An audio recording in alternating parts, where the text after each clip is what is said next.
All right, good. Hello, everyone. Welcome to the first ever Sandlot Dynasty League podcast. I am your host slash commissioner, Nicholas Mikita, and with me I have a couple other faces and names that you may recognize from the draft boards, auction houses, message boards, email, shit-talking things, all sorts of stuff.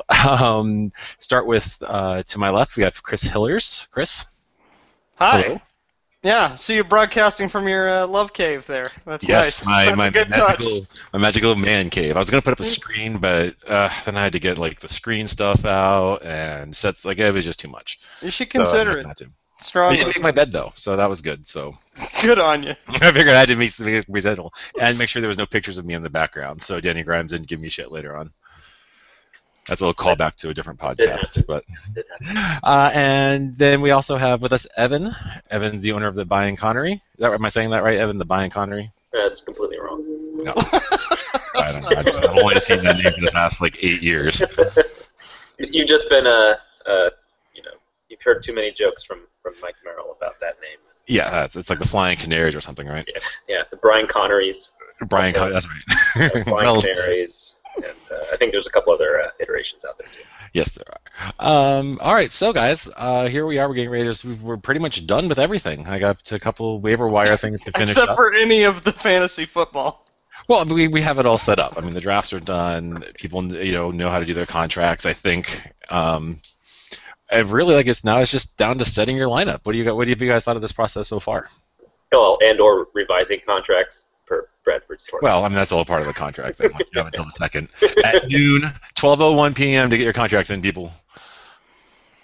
But yeah, I mean, I think it went fine. Everybody seemed to get it. Everybody figured out their own sort of approach. Obviously, strategies are going to differ, and I'm sure we'll talk about sort of how the draft went in terms of if people decided to go offense or defense or studs and duds or try to go for depth or anything like that. But, I mean, everybody got it. There were no major cock-ups. There wasn't any, By the way, this is not crises. safe for work but language, people, so you might want to put your headset on or have headphones in. Don't.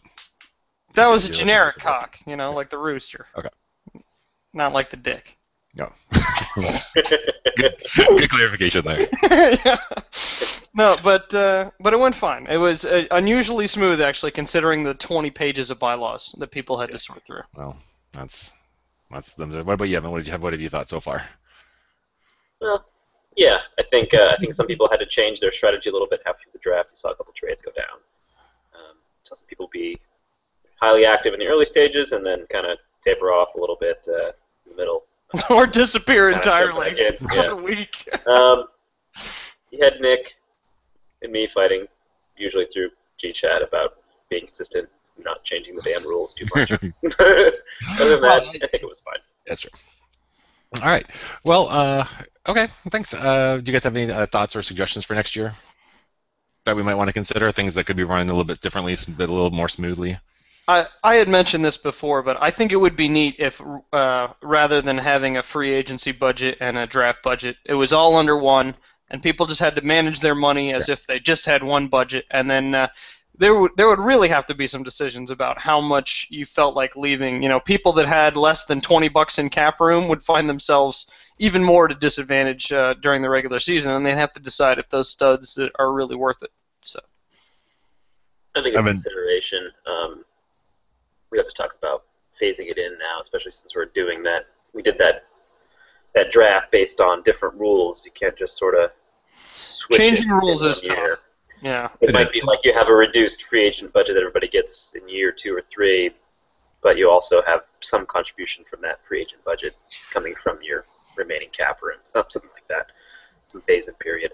But I think that's an interesting way to do it as far as that goes. I would also, if we do something like that, I'd also want to be able to pick up keepers from the free agent wire. You would. And I think if you're going to be spending your salary cap on free agents, you're most definitely going to be able to sign them to a contract. For whatever reason, I just thought that was just going to be one step too much for people to handle right now. Like even I was kind of hesitant about doing that, and it's like this is the second time I've done this kind of thing, and I'm like, that seems like a lot of work to try to figure out. But now actually looking at it, it would have made things a lot simpler just to say save $100, for your free agency money. our salary cap does increase every year, though, because it is based on the NFL salary cap. So, I mean, early projections are that we're going to have $1,400 for next year's salary cap. So it might give us a little more wiggle room to be able to allow for us to change our policy next year. That's something we can take out next year. But several people have mentioned that it should be the other way, and I agree. So something to definitely put a pin in. All right, well, let's go ahead. And you guys are tired of hearing us talk about our teams and stupid rules, so why don't we go ahead and start talking about your teams? Hillers, would you like to start us off with the S-Words division? Sure, I'll start you off. And actually, at least on my notes, you're at the top of that division here. And it took me a little while to sort of go through, I figured, not really knowing, obviously, everybody else's teams as well as I knew my own and what I was trying to do there. I tried to set up sort of a baseline rating system for this, and I recognize that there's a few, actually, plenty of flaws in this, but I needed a quick shorthand, and so here's how I did it. I took first of all, it completely ignores rookies. So, if you think your rookies are good, you're going to do better than your baseline score. And it ignores people on the IR or anything like that. So if you've got those people waiting for you, again, you're probably going to have a boost in your baseline score in the middle of the season. But what I did is I added together a starting lineup based on how well each player did in 2013. I just added up the raw points. So your 2013 points, your best starting lineup, I told you it was flawed, but I mean, with 52 players and 16 teams, it's tough to come up with the perfect nuanced thing in the 20 minutes that I spent on this. And so, everybody can view their prospects for themselves, but I just came up with a score on that and then had some notes on teams. For your notes, Nick, I was noticing that your investments were in your QB, one running back, 2 to 3 wide receivers, and tight end is kind of where you put your money. You didn't necessarily short yourself on defense. I think you got some good deals in guys like Sean Lee and your linebackers that you have on IR there. Those are good value for the points that you've got, and so it's a pretty well-rounded team when you consider that. Well, I didn't for the baseline score. This is notes for the team. You'll hear the number of the score when I'm done. It's a number. For those of you who don't understand, or this is their first time understanding or experiencing what it's like to listen to Hillers on a podcast, this is the exact kind of double talk that you can expect on a minute-by-minute. It's not double talk. Both things are true. All right? Open your minds. Okay, anyway. You got good value on some of your linebackers, like I said, and on guys like Gerhardt. And you got a lot of players who, at least from last year, were scoring up over 200 points, solid contributors. So I think you got a pretty well-rounded squad. Your baseline score was 4,080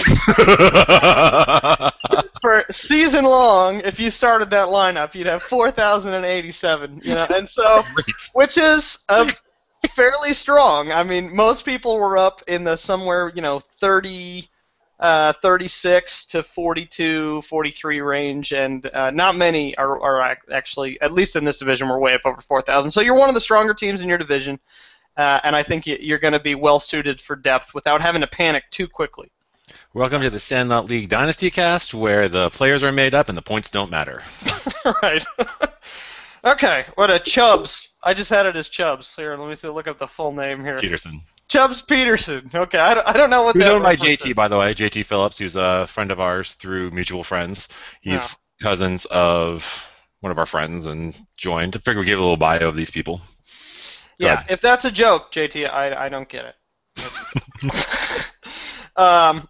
He did good on cap room. Let's start with that. He's got $62 in cap.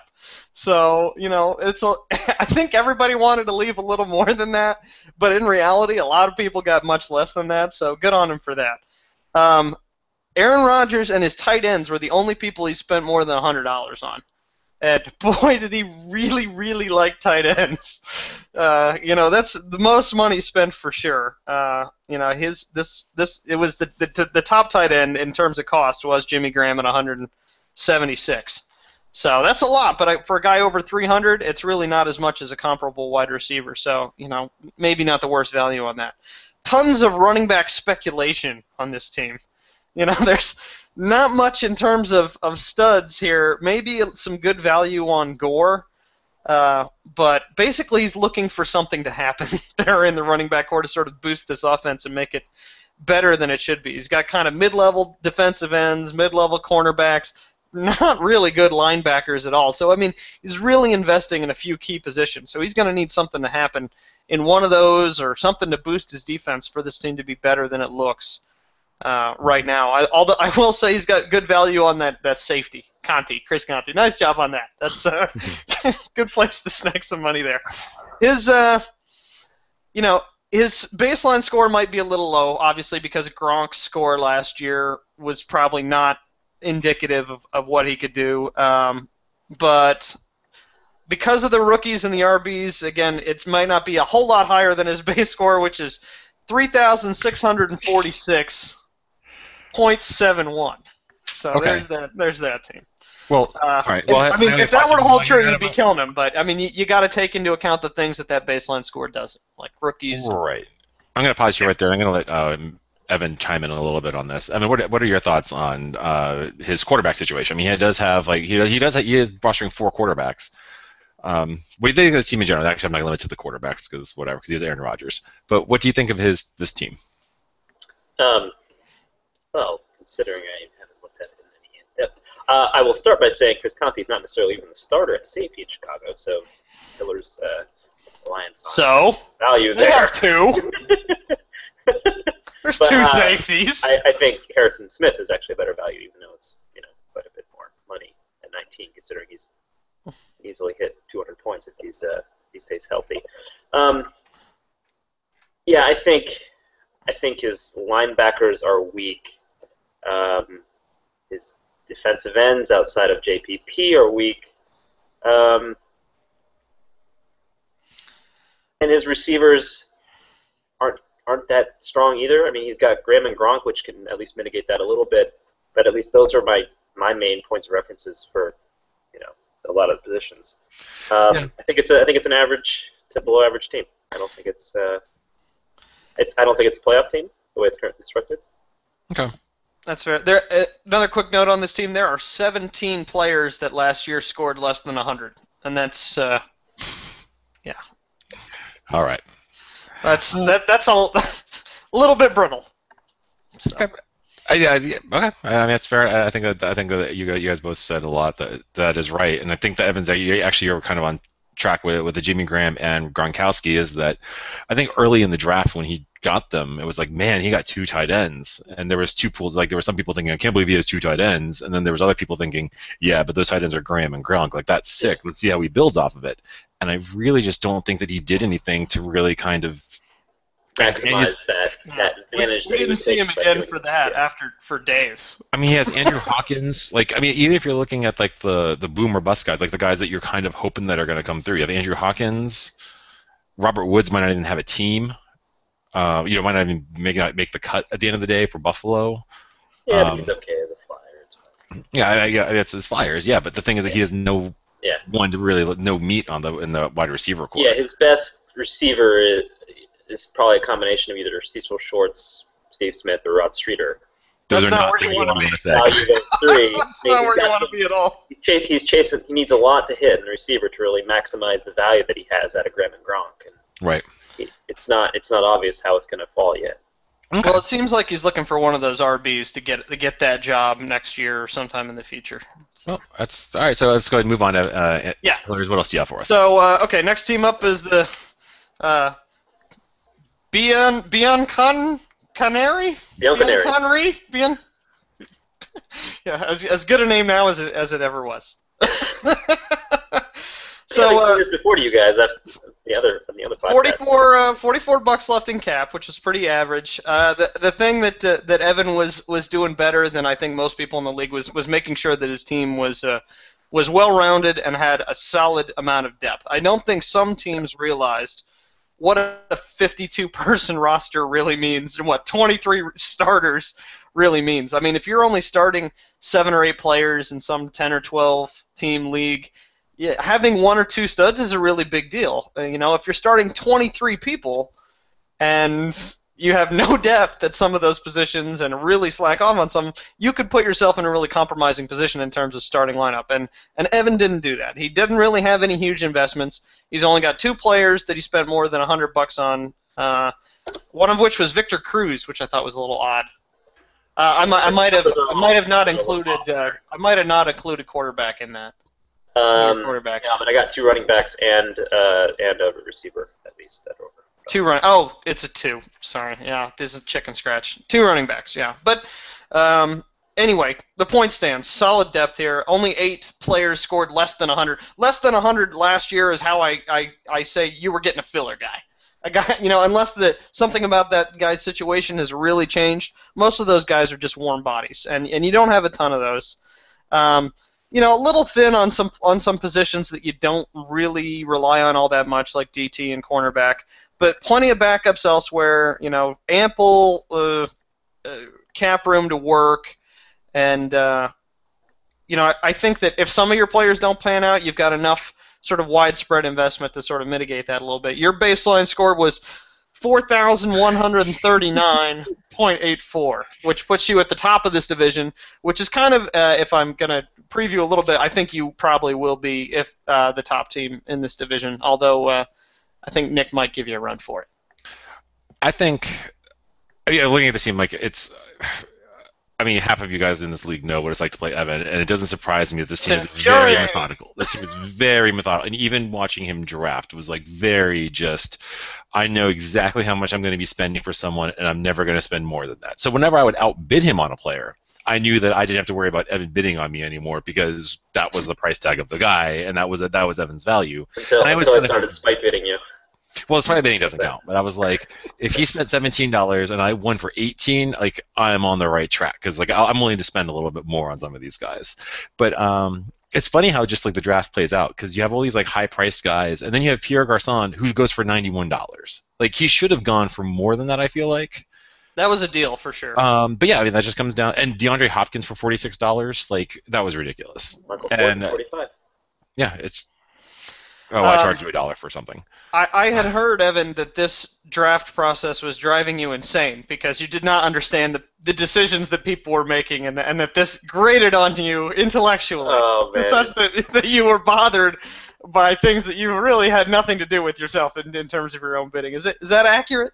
Well, Anthony might have some good insight on this. When I play board games with groups of 3 or 4 or 5 people, and there's irrational decisions, I get irrationally angry at that sort of thing. So yeah, I was a little that made me happy knowing that it bothered you so much. I have to say that before we move on, I just want to say that one of my favorite picks of the rookie draft was you picking Ryan Shazier when you did. Shazier. He was on my list, and I think you picked him just a couple picks before me, and I wanted to pick him. It's just the way the turn happened. I think you just got first dibs on him. Grimes but was where you got me, him, he was one of my favorite picks of the draft for how long you waited to get him, and for $15 for someone that looks as just baller as he does, that was money. Okay, so anyway, keep on going, Hillers. Who else do you have? Okay, last team is in this division is Armed Rodgery, who spent a lot of money. $12.75 left in cap. That is really investing in the guys that you have in your team there. When you spend that close to the cap, one of the things that it does is really sort of locks you in on trades. If you even if someone offered you a trade for a guy that was much better than one of your guys, if they are any more expensive at all, you're really not in a position to be able to take that. And so, I think things like that will sort of bear themselves out, but I would just really be mindful of we're at this for supposedly a long haul. If you're building just a one-year team, it better be a championship team as you built it, or else you're going to be kind of stuck. He's got 4 players, by my count, that he spent more than $170 on, which is a lot. With salaries going up 20% every year, I don't know if any of those guys are guys that you can keep for multi-year contracts. Maybe that's not the point. No. But only one of them, only the QB scored more than 250 points of those four guys last year. So even looking at, and I know positions to raw points, you got to consider, running back points are a little more valuable than wide receiver points because they're a little more rare. But still, I got to question, was that money spent in the right place? He's got 13 guys under 100, and only, four of his rookies that are in there seem a little bit questionable as to whether they can get to that 100 mark. One of the fun facts I got for this team, the punter scored more than any wide receiver last year, which is not what I would want. Right. That's, great punter. Well, that's not, no, well. Well, relatively great. You're just hoping that you don't have to rely on him. When you're looking at if you're relying on a punter, that might not work out very well. It's bad. It's not good. But there's reasonable numbers of guys at every position in terms of like making sure he didn't have, for instance, say 2 defensive tackles when you have to start 1, or 3 defensive ends when you have to start 2. That kind of thing can make for some troubling, annoying positions during the season. He didn't put himself in that position. But, again, I keep going back to these wide receivers and seeing Doug Baldwin is his number 1 guy. No, it's not. Is it not? No, it's not. Who is? I would imagine it's not. I would imagine it's not, too. It's not even his number 2. Randall Cobb, yeah, okay, he's probably going to do well. But I'm just saying, there's speculation there. It makes me nervous.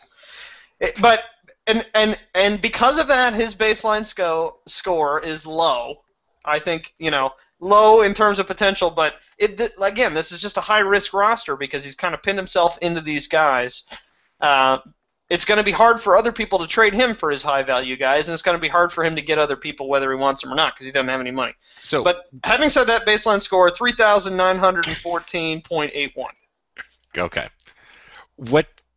Evan, what do you think this team could do to help improve it? So to get its beyond 3,900 and whatever points, its baseline score. Hey, did any one of you guys come up with a baseline score? I'm trying to find out what we did in a minute. Okay, I guess we will. I mean, for now, he might just have to see what happens with his 2 rookie receivers between Richardson and Watkins. Since he actually, for a while, Richardson was on his taxi squad, but he dropped a couple guys, moved them off. I'm sure he was a prime candidate to get stolen had he stayed there. Right. And if they don't pop, he's in rough shape as far as depth goes. And then at that point, it's almost like looking to trade Adrian Peterson for something. How are you going to trade Adrian Peterson when he costs $251? He's the most expensive running back in the league. He's among the most expensive players in the league. It's not going to be easy. But no one has $250 in cap room. It would have to be. You have to trade to somebody who you'd trade for like a high-end RB2 and a high-end some other. You have to trade for like 4, dude. I mean, if you look you at have it, to. I mean, Chubbs Peterson, has $60 left. But between the $60 that he could save with swapping out Graham or Gronk, plus you do Gronk for Peterson. I'm just saying. You got to come up with an extra $80 somewhere, and he already has $60 in cash. So then it's like, okay, well, here's this linebacker that I want, that I can just throw in there. It's not $250 is a lot of money, but it's not as much when you start trading some of your higher price guys that didn't pan out. Well, that's true. The problem with that is that he has no second running back outside of Peterson. But he almost has to get a running back in return. Yeah, he has Eddie Lacy. Yeah, but he still has to start 2. So that's. Well, I mean, at that point, when you start trading those people, though, is like you're saying you're punting the season and you're trying to build for next year. So you're looking at draft picks. You're looking at those cheaper guys. You're looking at the IR and saying, hey, Sean Lee for $20 looks really attractive to me right now on a 4-year deal. I'll take that for, Randall Cobb. Well, sure. The only people that are able to trade for him and would be willing to is somebody that says, halfway through the year, I'm going for a title. I think I can be best served by having 1 additional stud, and I have enough value depth that I can give it away without crippling myself to get this one guy. But you're going to see it. Really limits the candidate pool to like 3 people. But you're going to see those people that are right there on the bubble of making that playoff push. I mean, like, I need that one piece, and I will trade hell and high water to get that one piece. And you can give him 4 guys, maybe. So there's going to be some teams with cap space that we don't anticipate yet, just based on IRs or contracts that to get injured that they can just get rid of. I do want to throw this out here real quick before we move on to Evan or just the next person start talking about their teams. Is that I don't want to call you out, John, and I know that John actually stepped in at the very who last owns minute. this team? John Lambert. Yeah, I did a horrible job of announcing that stuff. You last did? time. John Lambert he's the owner of this team. He stepped in at the final minute when the dude backed out. Yes. We were starting the rookie draft. We were the dude backed out. Pick, right? Yeah. Yeah, and John said, I'm in. So he inherited a team that already had the rookie draft going on it and had no preparation, nothing, and built this team off of not knowing anything. So given that, I think that I thank you, John, for sticking in. Thank you, John, for sticking around and building this team and doing this. Yeah, I generally like his rookies. I think he did a great job I really think he did. The one thing that I will say about this team is that I was flabbergasted when he dropped Earl Thomas. As soon as I said you can drop players, Earl Thomas dropped. He's like, well, I wanted to save the cap room and no one would trade. And I'm like, I just opened that up. The auction and I want this to go to everyone just to get an idea of what this is talking about. Just because you couldn't trade someone a couple of weeks ago during the auction doesn't mean that you can't trade those people now. Yeah. People have more, the draft is over, you have your nucleus, you have the people, and it's I'm willing to trade away some of these people. I want Earl Thomas for $36. I will give you X, Y, and Z to make this overpriced guy on my team because he is the baller. Instead, now he's just going to be a free agent. Someone's going to sign him to a $1 contract when the blind bidding rolls around, and he's going to have nothing to show for it except for a $16 penalty. Just keep in mind that just because you can drop players isn't always the best decision. Maybe you want to roster them just because they're a free agent. Doesn't mean that they're not going to sign with another NFL team. Players get signed and dropped all the time. So don't jump the gun just because you see a little FA next to someone. Good citizenship, though. Thanks for coming. Honestly, that's a good step. It'll be nice to see. Yeah, that's a good point by Nick. Though there were quite a few teams definitely looking to dump some salary during the draft. That just a lot of free agents hired. Just for the point of them trying to dump salary. I mean, I'm not looking to take on salary during the draft. I have my plan. Things like that. It's different once the draft closes sometimes. Right. A lot of unemployed guys hired. And an interesting keeping this going, we're going to move on to the potpourri division, and I think that Evan has a couple of things to say about this division. Evan, why don't you go ahead and start us off? Yes. Well, we can start with who do we want to start with? Oh, we'll start with Hiller's team. I have no arbitrarily awesome number stat to really talk about. Nor am I going to have a long lead up about talking about how I'm ignoring rookies, then immediately go into talking about the rookies on the person's team. So it's going to be much more simple. Hiller's, he's pretty much got a who's who on defense outside of safety. And then he has Andre Ellington at 142 and Josh Gordon at 81. And really, his team is really dependent, as far as this year goes, on the fate of Josh Gordon. Since he's so invested in defense, he's kind of shallow in offense. Weak at wide receiver and tight end, because I don't expect Ebron to really be a contributor this year. Or Gates, apparently. Yeah. Well, no, I think he's fine, because I think Darius is playing on only 20 to 25% of the snaps, so I think you're okay there. For as good of your defense is, you still I consider. So you'll see the theme between me, or in my analysis, is going to be wide receivers, linebackers, ends, safeties, and then a little bit of running back. I consider sort of the core of somebody's team. He's really invested in the defensive ends and linebackers, but his safeties are a little weak as far as the defense goes. That said, I do have him coming in at first in this division. A lot of that is just, I think, the overall weakness in this division. Thanks, Evan. Yeah. But that's also conditioned on the fact that Gordon plays this year. If Gordon doesn't play this year, I think his offense is pretty much a dumpster fire.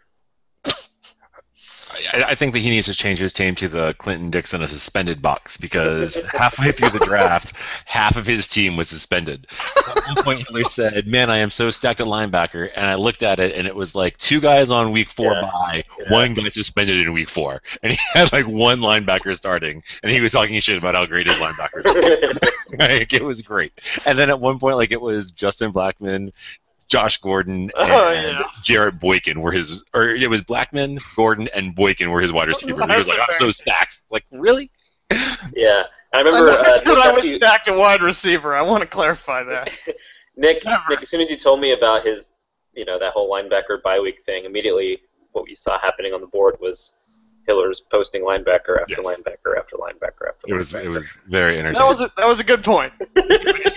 I will say with all that the only thing that I'll throw in before just so we can keep in the interest of time is I really like my favorite pick of yours was Cutler for $101. Is I think that you got a steal there, and it's because that he got thrown out early enough that there were still the big name quarterbacks were out there, and I don't think people realized what Cutler was actually going to be doing. It has the potential to do this year, I guess, and I think that $100 for him is a really good deal. So who else do you have for us? The Wignays, the Masters Pelicans. Yeah, that classy team. Who owns that team, Nick?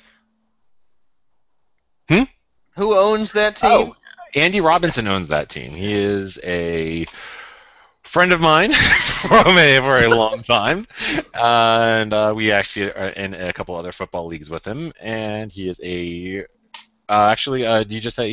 just became a dad a couple weeks ago. So congratulations to Andy on that. Oh, congrats, Andy. And apparently he likes wieners. Go ahead. You're not Frenching it up enough. Wignays. Wignays. Yeah. So continuing the theme of certain core positions. He's got a good mixed linebacker, which I think he addressed, if I remember right, aside from a couple players kind of late in the draft. And he did make a trade, at least. He traded away 1-2 as well to get Clowney, who I don't even think is necessarily starting on his team. Anyways, he's very injury resilient at running back and quarterback. I don't necessarily think he has a lot of, real high-end options at those positions, but he's very, very resilient at those positions. But because he kind of went heavy quarterback and running back, he's very, very shallow at wide receiver, and has a lot of risk at DN. Like there's guys that could pop between Ansa and of course Hardy, who's going to be good, but he really needs Ansa to really do a lot. We kind of know what Averill is going to be at this point, and then he has Brian Robinson behind him. He really needs Hardy and Ansa to really do well this year, and then to really have DN to really do anything. And then he has how many cornerbacks does he have? He has 1, 2, 3, 4, 5, 6 cornerbacks. Why? I just why? I don't get that. So basically, sorry, Andy, I had you coming in 4th in this division. Mainly because this is a PPR league, and you just don't have the wide receivers to even handle it. Well, and I don't think your depth at cornerback and running back will be able to get enough in return soon enough. You think that's a trade strategy? I think it might have been at the time, but I just don't see it really working. Well, it depends on what people need throughout the season. Yeah, I mean, there's always going to be that asterisk. Yeah. So, Nick, I had a question. Do divisions mean anything in this league? Do we play people in our division more than other teams? Yeah, we play everyone in our division twice. Play everyone in your division twice, and division winners do matter. Okay. Like other leagues that I know exist in the world. It is the division winners are getting to the playoffs, as well as 2 other wildcard teams. You know what, Evan? I really don't have much else to say on this. I really did think that this team, as far as the running backs, is definitely the deepest at running back, and I think that would have worked out for him really well. I like that he traded Ridley to get a little bit more of what he wanted, but I don't understand why he wanted Romo, because he already kind of had that I would have been fine with Tannehill for $62. I would have rolled with Tannehill as my quarterback. And then Palmer. Yeah, Andy, when I need my bye week guy, I'm coming. I want Palmer because I would have been fine with those. And then EJ Manuel in your, well, maybe he pans out kind of thing with Ryan Mallett, and maybe he gets traded and becomes a stud. Like he has a lot of quarterback potential for Pop, as well as like solid guys that would have been decent. Still, you only start one. Yeah, unfortunately, you can only start one. That's right. And just one more thing is I think that his wide receivers too, like he has Fitzgerald, who I feel like is very silently at like that 250, like he's very silently, just I don't know. And He's like Reggie you're just Wayne waiting about 3 for. I years feel like ago. Edelman, you're still waiting for that. Like he was healthy last year, which was great. And I think that he's also had injury history problem, and knock on wood, I really hope that he just stays healthy this year. But aside from that, yeah, you're right. Way too many corners, way too many quarterbacks, and yeah. Yeah, and look at those, past his top 3 receivers, who does he have? He has Josh Boyce and Dontrell Inman. And A.J. Jenkins, who's probably I've never even heard of field. those guys. That doesn't surprise me. I don't know who they are at all. That doesn't surprise me at all. It's not like Chubbs that has like the Graham and Gronk to sort of count. Like that's the team you want. Like you want Wigne's wide receivers with Yes. Peterson's Graham and Gronk. A real top-heavy top 3 with 2 good tight ends, so you can start all 5 of those guys. Would you think that Wigne's and Chubbs would actually line up for a good potential trade? Like Possible, yeah, could be, yeah. Okay. We should keep it rolling if we want to get in under an hour and a half here. Evan, do you have more to say? We're good. Moving on. Oh. So we're gonna move on to I guess Driftwood here. Unlike the Wigné, who owns Driftwood, Nick? Chris Rolls does. Chris Rolls is another. He actually plays baseball with us. He's in our fantasy baseball league, and I posted a message to the league saying, "Hey guys, who wants to join this?" And he jumped up and it was like, "This sounds crazy enough for me to like." So he's in, and I'm looking forward to seeing how he mismanages this team as well. Time will tell. Yet he's in the playoffs in the baseball league. Yeah, I know. I just thank you. This isn't baseball podcast. Shut your mouth, Evan. I'm ready. Anyways, so Driftwood, he has one pro next to his name, next to his team. It says great wide receivers, with the caveat of none of them are good prices outside of Macklin, and Macklin has his own risks. I mean, Demaryius Thomas, Antonio Brown, Vincent Jackson, you can't really complain with those top 3. Add in, Jeremy Macklin and Andre Holmes as depth, and John Brown is the rookie kind of coming up, and even Sanu is a little bit of depth there. Yeah. You can't complain with that wide receiver core in PPR league. He really needs Lamar Miller to perform if his running backs are going to have any sort of production.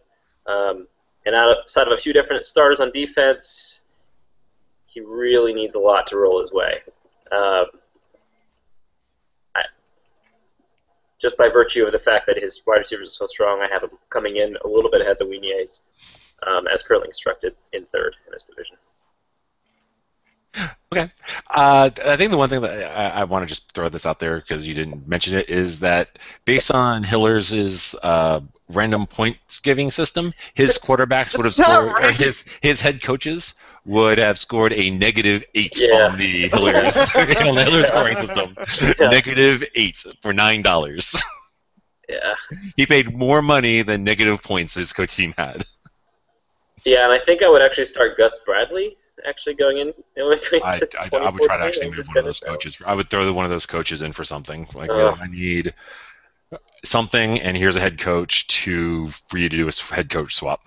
Because it's you know what, it's 150 points on the season, but let me tell you, that matter. Like, given that you don't want to know that you're losing 3 points at a position every week. Yeah. I mean, he has a little bit of fuel on his taxi squad between Sankey and Latimer. I actually have more faith in Latimer than Sankey. I'm not a Sankey guy, so I still think his running backs are a problem. So, anyways. He also has a $13 suspended kicker for 4 weeks, so he has that working for him, which is nice. Yes, he does. Classy. That's what you get from bidding up a kicker. Yep. Idiot kickers. idiot kickers. All right. The last one in this division is not Furia's. Nick, your turn on who he is. Oh, he is Aubrey Torres, who is Kiana's sister's husband. Is that right? I was gonna Not say, Kiana's husband. Like, I went to his house to watch the Super Bowl one year, and his kids schooled Anthony and I in Soul Calibur 4. Well, you are pretty bad. I am horrible at Soul League. Calibur. And when there's a whole bunch of like 10, 12-year-old kids like just whooping up on you, it is extremely emasculating. All right. Go ahead and keep going, Evan. All right, very good. So I think he has lots of depth on the offensive side of the ball. A little Probably too much. the most running backs of any team. Yeah, I was getting there. I was about to say a little too much at running back, just a little bit. His receivers are good, especially his top two being Julio and Marshall. It's great for PPR. You might have a good keeper in Wallace if Wallace and that new laser offense kind of actually works out the kinks throughout the year. He's really weak at tight end, though. I think it's his weakest offensive position, and for some reason he spent $60 at defensive tackle for 3 people. It just seems like he could have shifted that to different positions and used his money a little bit more efficiently. All the depth in offense, though, means he sacrificed depth at defensive end, linebacker, and safety. Just out of the strength of his offense, I think he comes in second here in this division. But I do see that he could sell some of that offensive depth for some distance in defense and kind of make a run at Hillers, especially if Gordon doesn't play this year. Sure. I mean, you got to start 3 linebackers, so you're not too far away from disaster there. Yep. If something bad was to happen to any of those guys. Nice linebackers you got there. Sure hope nothing happens to them. Yeah. Well, I mean, this plays into like the Hillers numbers thing, but I mean, like you look at Cushing Cushing is for Brian Cushing for $16 is a pretty good deal. That's a great deal. Yes. He's going to way overperform that number this year. Assuming he stays healthy, which if he has stays done healthy. last year. Right. Yeah. Right. Yeah, no, I think that you're right. This team, I didn't realize actually how stacked this team actually kind of is. Like, it's really deep at a lot of positions. Yeah. He's one of those people that spent a lot of his money early and then kind of faded off and then kind of would just like check in just enough to make 1 or 2 bids and like you didn't really realize what he was building. And then at the end of the draft, you look at it, it's like, oh wow, this team's actually really built pretty well. Yeah. So there's a lot of guys that could overperform what they did last year on this lineup. And then, a lot of speculation in the running backs, and you say, wow, look at it, there's 11 of them.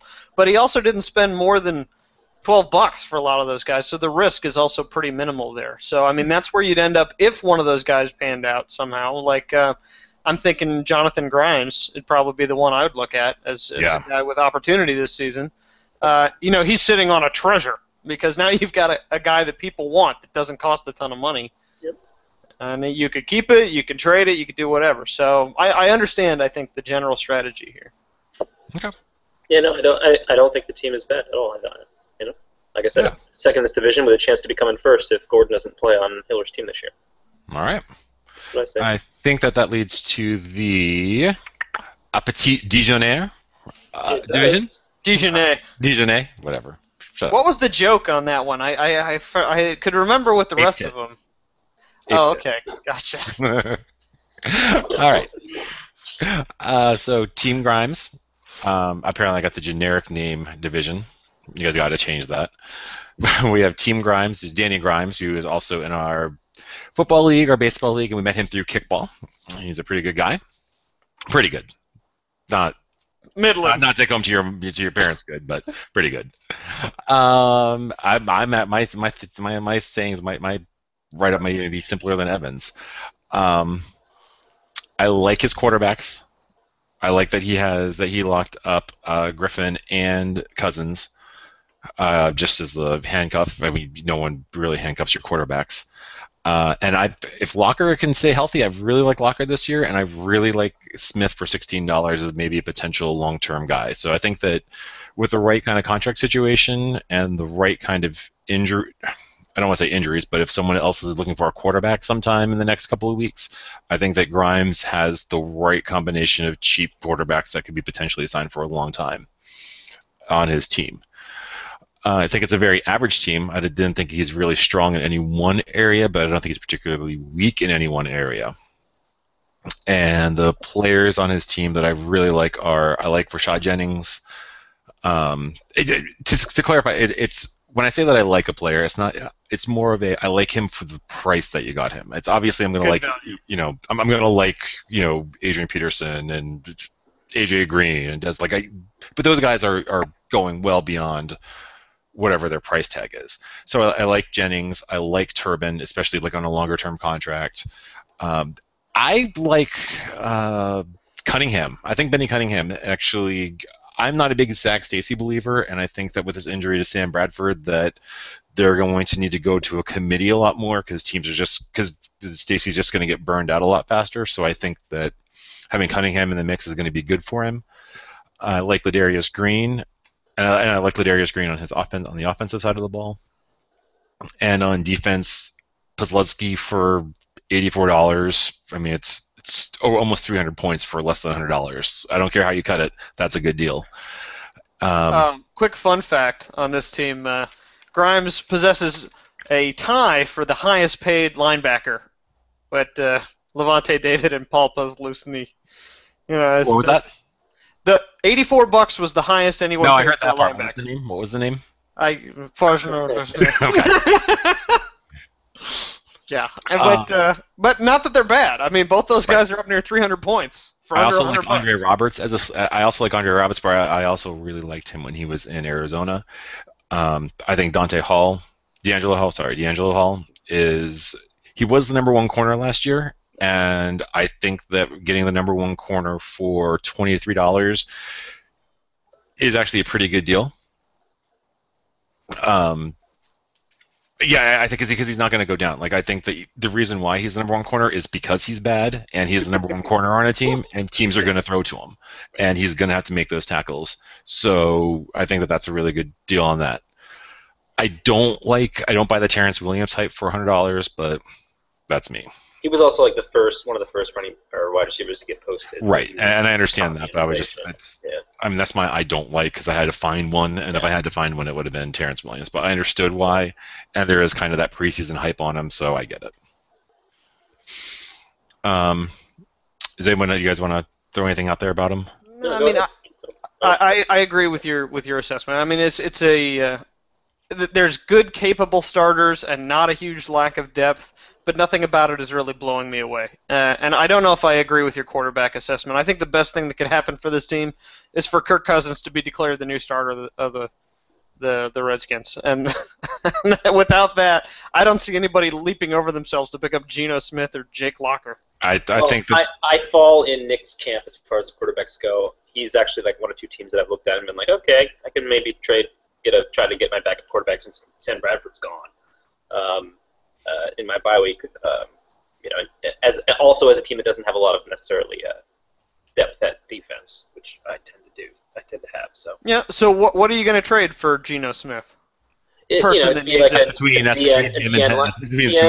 linebacker type of thing, like later in the season, depending on what's needed, or something else. All right. And moving on, Team Ferragato.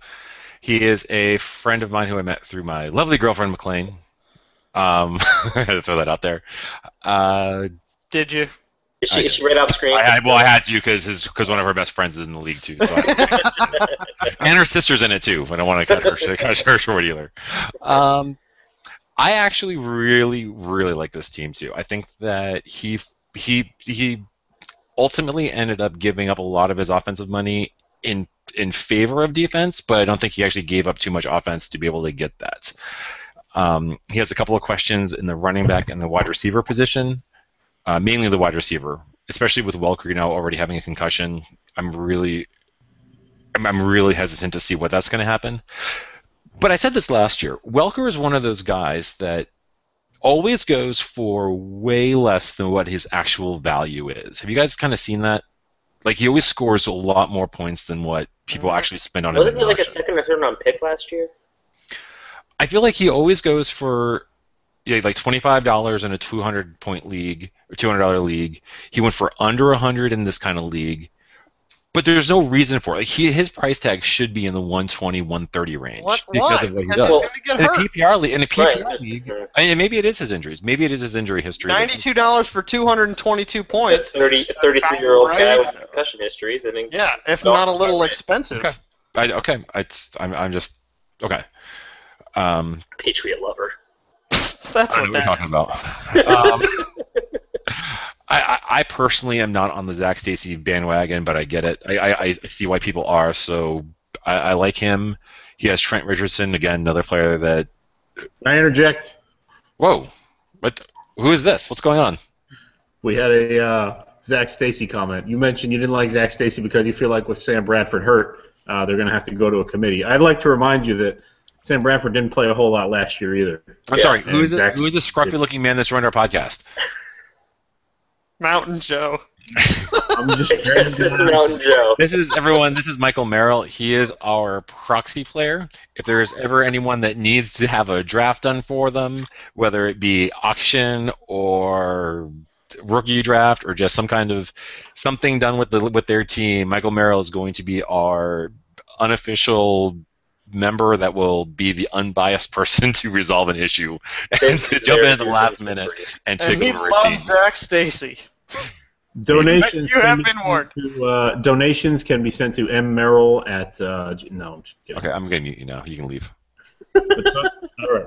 Bye, guys.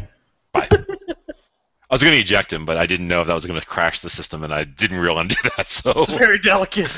But anyway, to get this to try to finish this up, I really like a lot of his defensive players. You have Brady. I had Brady, who's going to have a bounce back year. Roethlisberger, who can slide in on the bye week.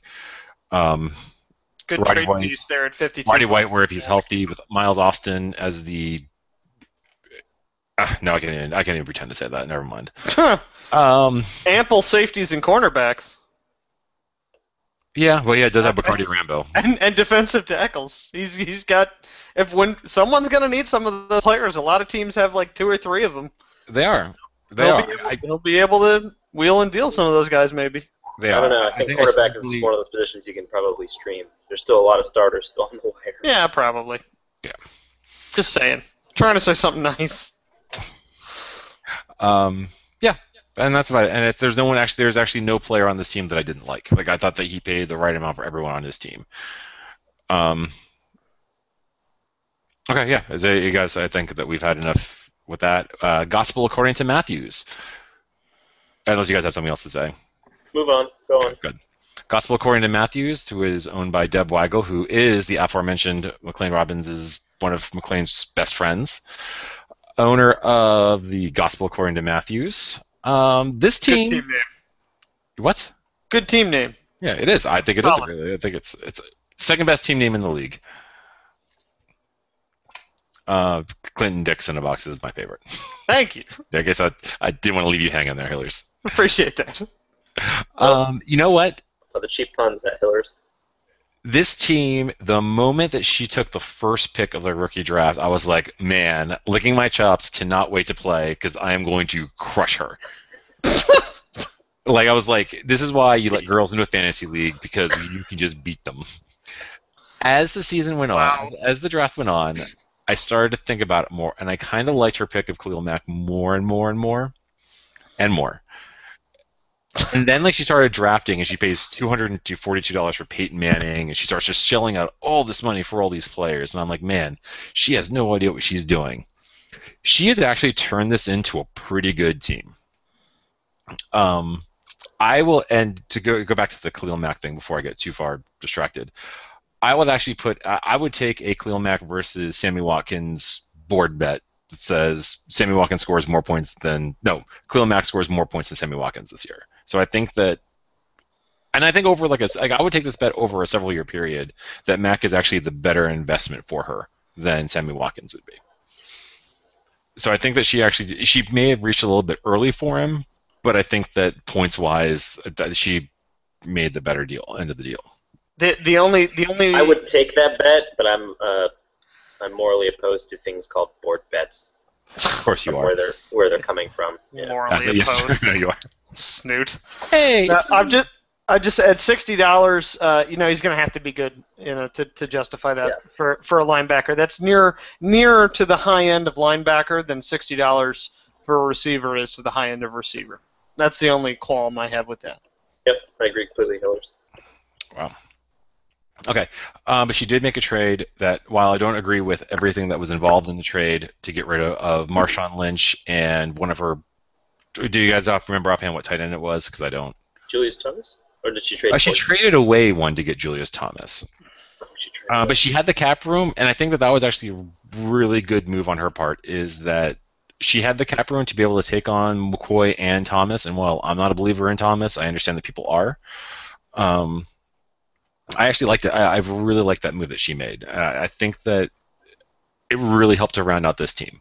I like McCoy, and Pierre Thomas is going to be. Pierre Thomas is a good number 2 quarterback or number 2 running back in this kind of league. At $36, I think that's a great deal. I think that is. She doesn't have anything at number 3. Maybe she can make a trade for that. Lachey Seastrunk. Maybe it's him, huh?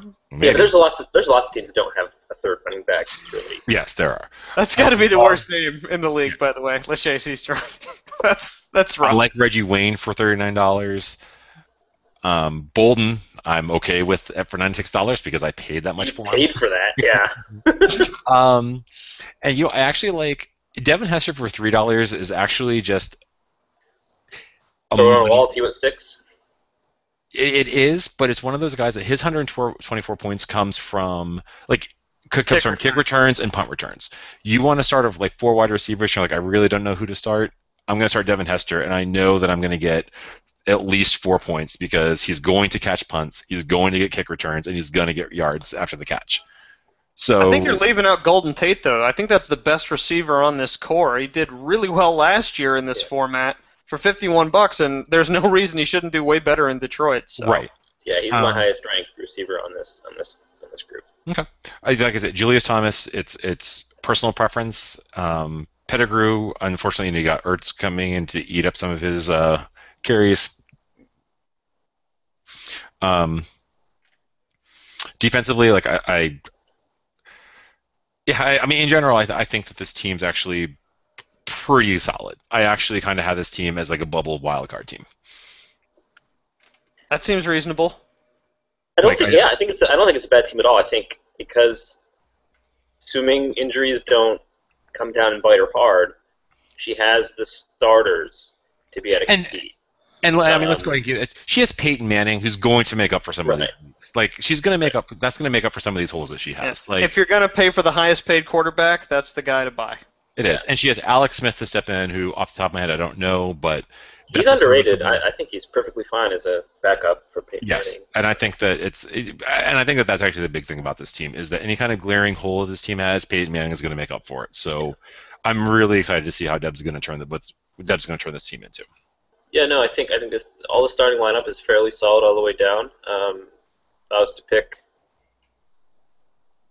I think it would be linebacker and maybe safety, especially with Rashad Jones being suspended for the first couple games. But outside of those two positions, I think it's a solid starting core. Yeah. Yeah, I also think this is one of the best teams positioned to trade. If she wanted to trade somebody, there'd be, with all the deals on this team, a lot of different people would be interested. Yeah, I agree with that. And then last in this division, we have Belichick and Kraft Audiovisual Inc., who is Matt St. Jean, who is another person that stepped in at the last minute to field a team who I'm greatly appreciative of. Let's see. You know what? He made the trade with Deb to get to. He's the one that actually made the trade with Gospel According to Matthews. So he did end up shedding some salary to get Marshawn Lynch and Jerry Cook. That's who it is. And he did net a first-round pick out of the deal, which I think that was a little bit too much, but whatever. And I think, but then he counters it. It gets countered because he gave so much up to get Odell Beckham. Like, I feel like, okay, well, you traded for this first round pick, and now you got a guy that's going to have Eli Manning throwing to him. Like, Depends on how well he does. That are Giants fans, I'm sure that they're listening right now. But I mean, do you really want Eli Manning throwing you the ball to one of your receivers? Like, to a receiver who's in Coughlin's doghouse, and when you get into Coughlin's doghouse, it's right. kind of hard to get out. Keenan Allen's a no-brainer. Tavon Austin, well, Sean Hill, who knows? I started thinking about it. Jericho Cotchery might actually become a nice little sleeper in this format. Anybody in Carolina, just flip a coin. Who knows? Somebody's got to catch it, but who knows who it's going to be? Right. And Kenny Stills is the one of the number one sleepers of the year, so I like that a lot. And his running backs, Lynch, and then a whole lot of let's hope someone gets hurt. James White for $10 is a great investment. It's like a lot of James White is good, but it's like a lot of teams. You have your top two starters, Marshawn Lynch, Steven Jackson, and you hope they don't get hurt. At least LeGarrette Blount has had a little more value since the draft, just by the fact that they basically said he's going to get 10 to 12 to 15 touches a game plus some goal line looks. I think his running back, that tandem is perfectly fine. It's as good as anybody's. The rest of the league, yeah. Kaepernick for 140 may be one of the best deals at that elite position of quarterback. And it's because Kaepernick was one of the first people out there. And by elite, I mean like one of the top 8 quarterbacks, because I think that quarterbacks got overpriced early fast. Well, I think he's a top 12 because even Russell Wilson, I actually have ranked ahead of Kaepernick this year, went for 150 something. But anyways. Ultimately, what I want to say is about this team is that this team is the Seattle defense of our fantasy football team. This team is loaded in. Defensive tackle is the only spot that it's not good in, that it's not stacked at, and this is based on Hiller's points per game season system.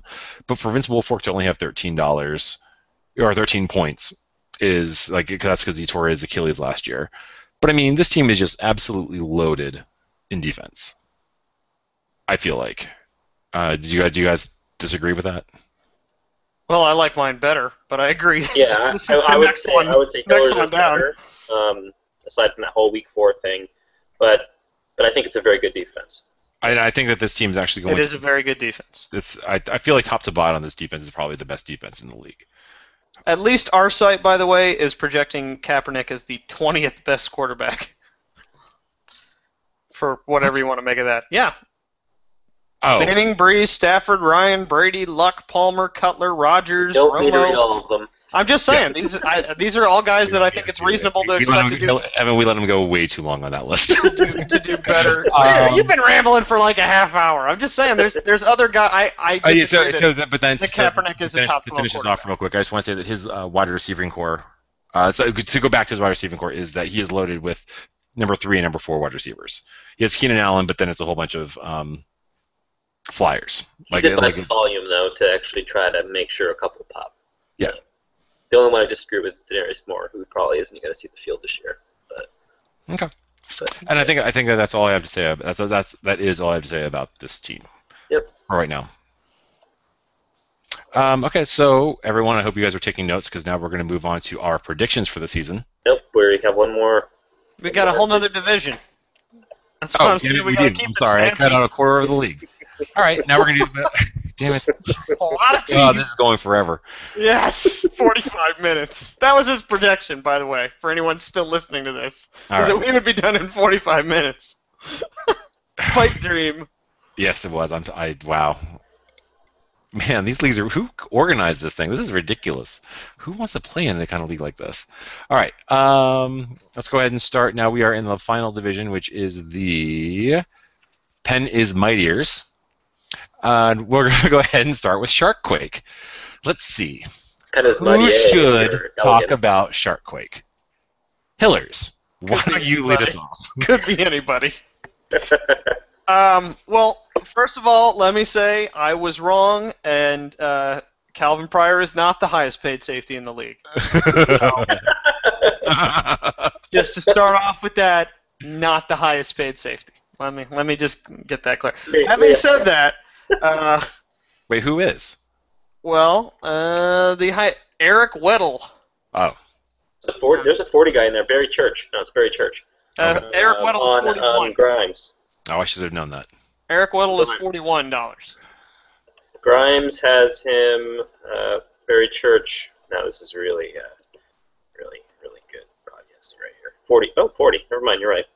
Yep, I know. Church was there.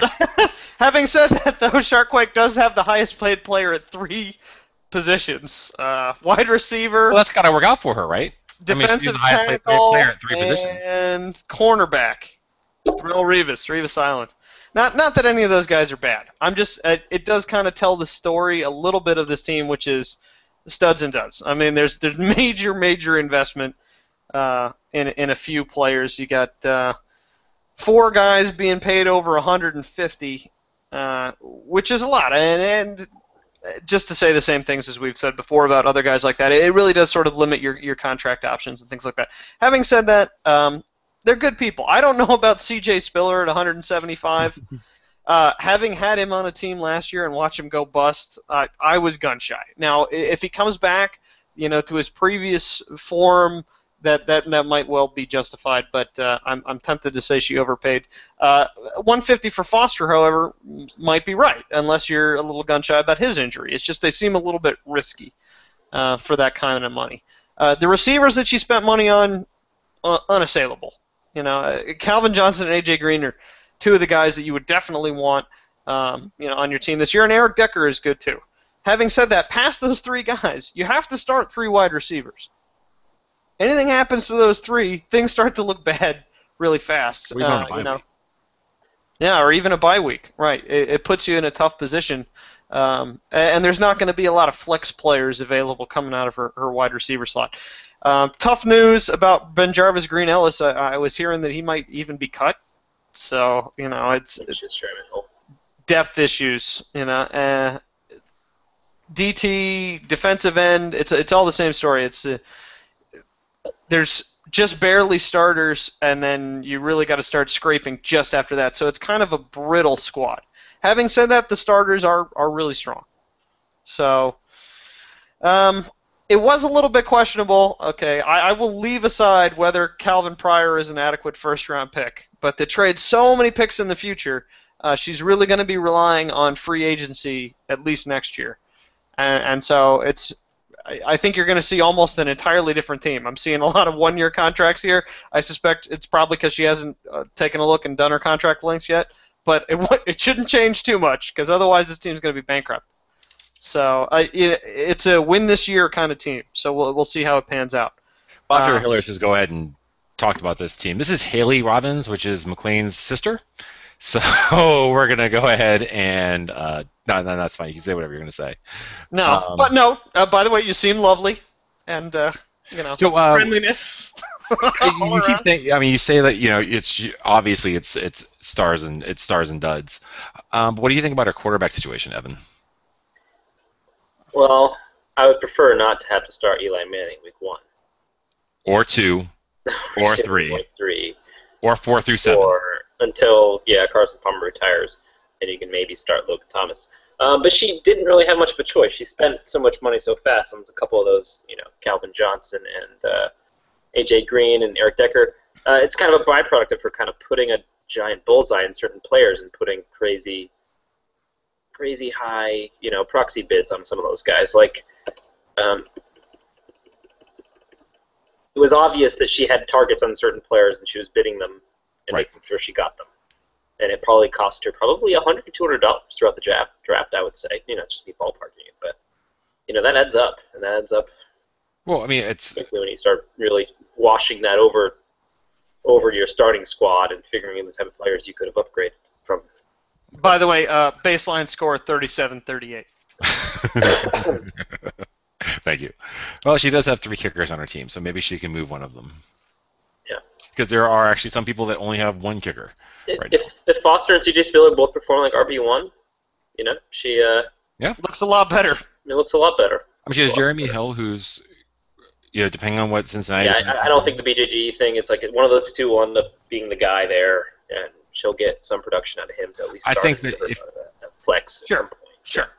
I think that the law firm's another example of someone that if he gets cut in the next couple of weeks, don't drop him from your roster because he will pick up a job somewhere else. Like, Meh. Hey guys, I got a question. Like Arby's. Go for it, Mike. Hello? Yes, Mike, I can hear you. Okay. Should I have another beer or not? Yes. Okay, thank you. no, you should do a shot. It's taking forever. Good job. All right. So I think we're pretty much done with Sharkquake.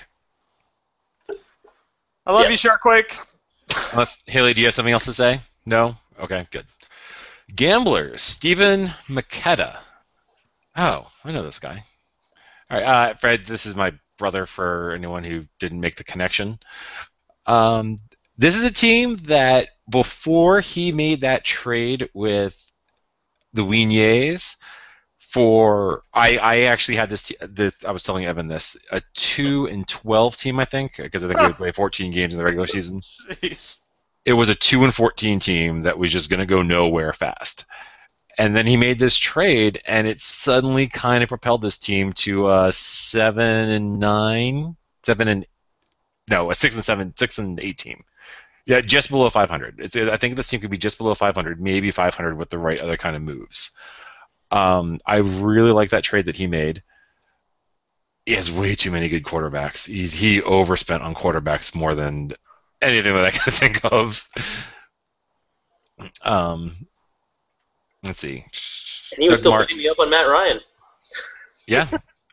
I mean, even his running backs aren't that. It's Doug Martin, Mark Ingram, who may, for all intents and purposes, be good. The cancer Sean Green, who Hillary refers to as. He is a cancer. For all intents and purposes, everyone's been saying that Sean Green might still just be the guy in Tennessee. Darren Sproles, Bobby Rainey, like these are guys that they are the number. They will definitely get playtime. They're not waiting for the injury. They're going to get playtime regardless of the situation. Yeah, I think his offense. I think his running back especially is fine. Yes, I think especially after that trade that his running back situation is fine. His running back is wide receivers Cooper and Ty, I guess. With Kenny Britt, who knows if Fisher can pull out the Kenny if Hill can. Corey Smith buried at the bottom of the list too. For $8, Kenny Britt's a great deal at $8. Yeah, someone there is going to have to catch the football, and indications are it's probably going to be him. They are. But at the same time, there was no fantasy relevant wide receiver from that team last year. Right. Tim Wright's a good sleeper for $7, so who knows what's going to happen there. He needs another puncher. Talk about him playing in the slot a couple weeks ago. Yeah, so I mean that could work out really well for him. This team has the most linebackers I've ever seen ever. I don't even know why. And the linebackers aren't even that great that they should be on the roster, let alone something that you can trade. Because linebackers are so dime a dozen. Unless you have an elite guy, there's just no real value in a linebacker. Tom Bahali is really good, but I think he was something like close to the 30th best linebacker last season in PPR points. Okay. Just frame of reference. I love Tom Bahali. I have him on my team. He's in great. a PPR league, Tom Bahali got thrown to a lot in this kind of. Yeah, in this scoring structure. An IDP league, yes. I got you. Okay. Yeah. In general, I said everything about this team up front is that trade took it from a 2-12 team to a 6-8, 7-7 team, which is huge. I think that people could be coming to this team saying, "Hey, I just want to shore up this last piece, and I'll give you this future piece for it." $87 in cap room should help. Mm-hmm. Yeah. 13 linebackers won't save you, but you do have some deals. No, and it could go the other way, where he is looking at his team and the things fell his right way, where he's looking at week 6 and being like, "Hey, I'm 4-2. I'm going to make a push. I'm going to start trading some of these guys, and I'm going to start moving some of these pieces around so that I can actually take on your Adrian Petersons." And suddenly this team's a lot better than what it is. Right. As it stands, it's a mess, but it could easily improve to be much better. It could. I completely agree. All right, and the other team we have is the KW Conch Blockers. It's the Key West Conch Blockers. This is Anthony Porcelli. I think most of you have met him in one stage of sobriety or another. And he lives in Key West now since the KW, and I think we've all been friends with him for like years, and I don't even know how long. It's some of us longer than others. Evan. So Evan, why don't you go ahead and say a couple of things about this team? You seem to have a intimate knowledge of what his fantasy football mindset's like. Yeah, where to start? So he has, since he ended up going in on Forte and buying Forte, he has good depth at running back. Add on Chris Ivory on top of the Giovanni Bernard Forte top two. Shane Vereen. Yes, and Shane Vereen, Marcel Reese, who will be involved but won't ever have that much high upside, and of course, Asiata, who's probably going to be the backup if Adrian Pearson goes down. Dan Herron, who will likely be in a timeshare if they decide that Trent Richardson doesn't work out. So his running back's fine. His tight end is good. He needs to trade some of that running back and tight end depth for receivers, though. He's too risky at receiver for my likes. I like the Dobson pick actually for $6. Actually, I was gonna bid on him, but I was away from my computer for like one day out of the draft, and that was the time when he was actually posted. Away from my computer for 24 hours. Yeah, crazy. But really, it's Emmanuel Sanders, who I'm not a big fan of, and Andre Johnson. And then good old Nate Washington, who just continues to do what Nate Washington does. There's some upside in Campbell Thompson. There's nothing wrong with that. If you spend $6 for there's not much. Yeah, $6. There's not much wrong with that. But I would prefer to have 4 to 5 startable receivers as opposed to like really 3. Sanders for under $50. I think you kind of glossed over it. I think there's a lot of potential, more than 200 points worth of potential in that guy there. I think that's a floor. Last year's numbers, considering he's with the Broncos. I don't think it'll happen. That's just my thing, though. I just to interrupt you. I think, and I'm sorry to interrupt you. Not just to interrupt you. He spent $23 on the New England number 1 wide receiver. If it's Dobson or it's Tompkins, it doesn't matter. Yeah. One of those guys is going to become the Tom Brady security. Well, the outside guy. The number 1 can still be the inside guy, which is some hybrid version of Amendola. He can, but there's one guy that's going to be the outside. So he spent $23 on the outside guy in New England. Right. That's why he went to 17 on Tompkins. Yeah. So I think that if his receivers are Andre Johnson, the New England guy, Emmanuel Sanders, and Nate Washington, that's a pretty good 4 wide receiver set right there. Mm-hmm. Mm-hmm. Yeah, I agree. It's just a little too risky for me. Anyways, he's another one of those guys who spent a lot on defensive tackle, even though you can only start one of them with $59. Outside of Wilkerson, doesn't have much at defensive end either. But even all that sort of nitpicky. He has some depth at certain positions that he can trade. He has some good players here or there. I think he's one of the stronger in the division. I think him or Wall kind of takes it. I think that's a good segue into what we're talking about now. Now it's just going to kind of be a little bit of a free-for-all, and we'll talk about Wall just to keep it even. I personally, my thought is that this team actually for Zach is actually someone that I've just recently met who is good friends with. He's a friend. We'll just explain. It's fine. Sounds like there's a long story behind that. Not a long story. It's just that it's like he was friends. Like his wife, his fiance, is friends with Deb, and it's an eyes wide shut thing. Yeah, it's just crazy. Hillers has met him a couple of times. I think everyone just about everyone in the league's met him once or twice. Like whatever. Real quick, I think that this is the team to beat. He needs a backup quarterback for it. Yeah, there's that quarterback trading you guys were talking about. He'll be in the market. This is the team to beat in this division. I think for his first year in fantasy, he ended up with a pretty decent team. Gotta like Ryan Matthews at under $100, considering what running backs we're going for, and he's got capable starters at wide receiver, but then things get a little bit dicey after that. And for the rest of it, like the whole rest of the team, it seems like you got 1 to 2 good starters, and then things get ugly. So the team's a little bit brittle, but their starting lineup is solid. That's my read on it. I'm going to say, which wide receiver don't you like? Do you not like Des Bryant, Michael Crabtree? I don't dislike them. I mean, those are all good guys. It's I just, mean, he paid market price for them too. Or I don't Kendall know Wright. if Kendall Wright was $85 worth, but I- there's a lot of hype around him this season, so I could see where someone might think that. But I mean, those are his starters, and and I've told him, and I actually tried to trade for Kelvin Benjamin. Wide that's receiver is not this team's problem. That's not. That I'm not trying to claim that it is. This is where he's the strongest, Well, actually, if not running back. Go ahead, Evan. Yeah, I mean, Kendall Wright is the number 3 in a PPR league. Is pretty strong. Yeah. Des Crabtree, Kendall Wright with Kelvin Benjamin as number 4. Joel Jernigan is sort of like that dark horse guy who can. Corey Washington's actually looked really good this preseason too. Yeah, well, he's caught some touchdowns, but it's preseason. I don't really. There's only so many actually, people. I actually could see footballs. Charles Johnson actually doing more in the season than Corey Washington, And especially if Gordon is injured or suspended. Suspended. Yeah.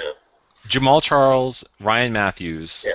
Okay, that's fine. Mike James, who looked really good when he was running last year. And, who knows what's going to happen with Tampa. Andre Williams, who knows what's going to happen in New York. Like, that could very easily pan out for him. Mm-hmm. He has a lot of tight ends. So many tight ends. A little, one or two too many. A little overboard. But they're mostly $1 guys. He didn't spend more than $7 And he for has any a of shit them. ton of So linebackers, too. Like, go nuts. One of those guys will probably pan out. Right. I mean, yeah, he has. I'm between James Anderson, Derek Johnson, Mikael Kendricks. With Lance Kendricks, Good linebackers. I think Lance Kendricks could do really well this season if they're stuck to go with Sean Hill all year. A lot of That's the guy I times would younger, drop. inexperienced quarterbacks will look to the tight end. So I would Find totally out how much drop you want to. Lance Hendricks right now. I want nothing to do with him. I'd rather have all the other tight ends on his roster. all right. Go ahead and put that away for your draft next week. Whenever I like shows up Lance Kendricks. All right, and moving on. I think that we're going to try to wrap this up as quickly as we can, guys. Does anyone else have anything to say about the Wall? About Wall? No. All right. Another good predictions. team name. Let's go ahead and go with. Oh, where did that go? There they are. Predictions for the season. I think we've kind of touched on this a little bit. We've teased it a little bit. Hillers, why don't you go ahead and give us your division winners for S Words, Potpourri, A Petit Déjeuner, and The Pen is Mightier. Okay. Well, I know my division. I had Evan winning my division to cover, and I obviously have me in Potpourri. I think I put a decent team together. Other than that, I've been listening to you guys, but not enough to do thorough analysis on What a it. surprise. Yeah. I'll go with let's see, the cock blockers in the Penis Mightier, and who did we like in that other one? Who was good? Why do you guys go? Do that one. Go for it, Nick. Right. Okay, I'll just throw one out there. Gospel according to Matthews. Okay. In the S Words division, history tells me that Evan should win it, but F it, it's the preseason. We're all undefeated. I'm going with the Iron Pirates for the division. I have Hillers winning the Potpourri division. Petit Déjeuner, Belichick is going to win that division, and the Pen is Mightier, Wall. Well, Football to the Wall is going to come out on top of that division. Evan? I think our division, S Words, is really close. Me too. I'll go with Arm Rodgery to sort of just throw another There we go. person out there as far as who might win that one. In Potpourri, I think we'll stick with Hillers until I see Gordon actually being fully suspended for the year. Petit Déjeuner, we'll go with Matthews. I think that's another strong division that can go a lot of different ways. Yes. I do think that Petit Déjeuner and S Words are the two strongest divisions by far. And then Pen is Mightier, we'll go with Wall edging out Conch Blockers. And why don't you go ahead? Do you have two wildcard winners, Evan? Let's go with the conch blockers and Belichick. Okay. I have the conch blockers and Team Farragoto. I'll have Nick and Belichick. Okay. We're going to go ahead and skip all the super playoff predictions, but who do you see in the championship, Hillers? Me. Just you alone? It's just going to be Hillers. Standing above all. For Hillers on a forfeit. And Evan. And who would you see winning? Me. Okay. Evan. Oh man. Who do you have? What do you have? This is just me winging it there. Let's go footballs to the wall and some Matthews, and go with